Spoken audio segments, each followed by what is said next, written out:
আমি ভীষণ ভালোবাসতাম আমার মাকে, কখনো মুখ ফুটে বলিনি।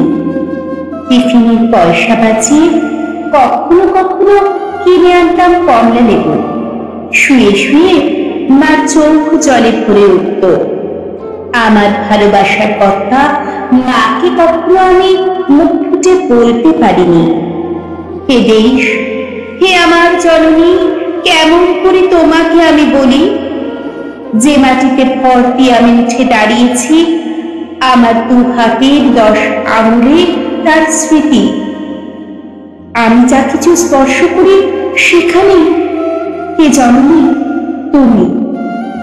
আমার হৃদয় বিনা তোমারই হাতে বাজে। হে জননী, আমরা ভয় পাইনি।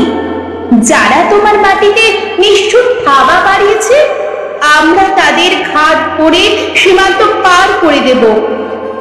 আমরা জীবনকে নিজের মতো করে সাজাচ্ছিলাম, আমরা সাজাতে থাকবো। এ জননী, আমরা ভয় পাইনি। যজ্ঞে বিঘ্ন ঘটেছে বলে আমরা বিরক্ত। মুখ বন্ধ করে অক্লান্ত হাতে হে জননী আমরা ভালোবাসার কথা বলে যাব।